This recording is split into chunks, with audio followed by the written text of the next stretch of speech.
Everyone, this is Latasha Blanton from the Real South Africa Travel and Tourism. And you're going to have the opportunity to travel with Phil Scott to sunny South Africa. You guys are going to have the opportunity to come to Johannesburg, and you guys are going to be coming to Durban. And we're going to set it up perfectly. It's going to be like a luxury experience for you guys. At the same time, you're going to be getting some culture. And of course, you're going to get an opportunity to talk to Phil, hang out with Phil, and get his views on Africa and South Africa. You're also going to get an opportunity to explore the lifestyles here that are available in South Africa. And we're going to do all that for you in an amazing 10 days. We do hope that you go to the website and book, because we do look forward to seeing you here. Absolutely. Our website is therealsouthafrica.com. Go there, scroll down. You'll see a picture of Phil, and just go ahead and book there. So we'll see you here in what we like to call sunny South Africa.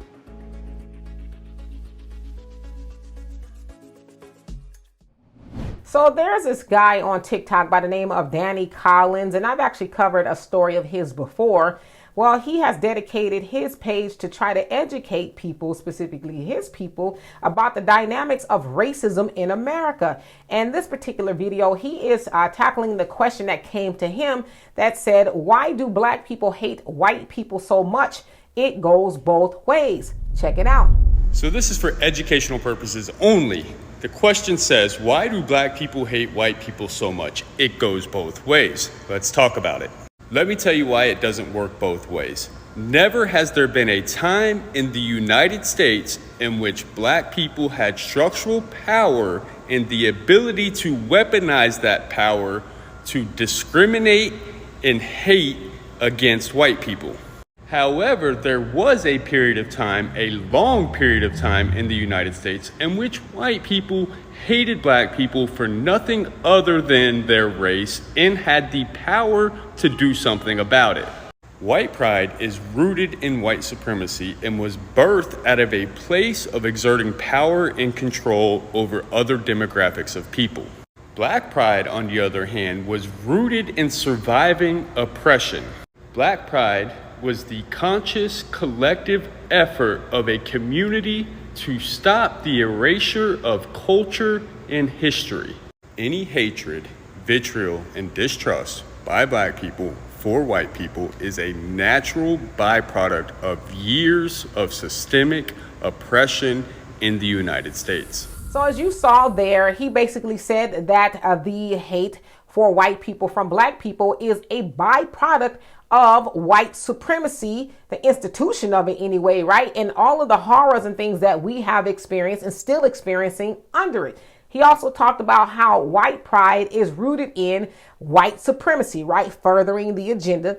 Black pride is rooted in the stopping the erasure of black culture, right? And, and uplifting ourselves due to what was done to us by white supremacy. And so I 100% agree with him. Now, in a longer version of the video, he went on to say, well, more and more white people are acknowledging the wrongdoing of their ancestors and what happened to black people in slavery and still happening. But he says they're still doing it. They're still participating in white supremacy and denying what is due black people, like reparations and things like that. And so he says, yeah, you can acknowledge it, but to continue it, that kind of erases the acknowledgement of it. It's kind of like null and void. And so me personally, I love pages like this because, again, it is going to take white people to educate their people about what was done to black people, right? It's going to take them to say, hey, knock it off. It's easy for us to be white supremacists and think that we're all of that.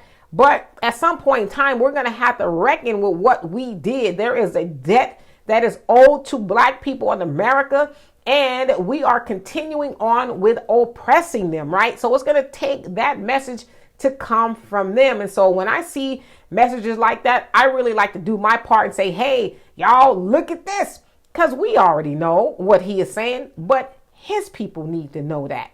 So anyway, y'all tell me what you think of that. And for more insightful commentary, please subscribe to this channel and my channel, The Demetra Kaye Show, here on YouTube. Peace.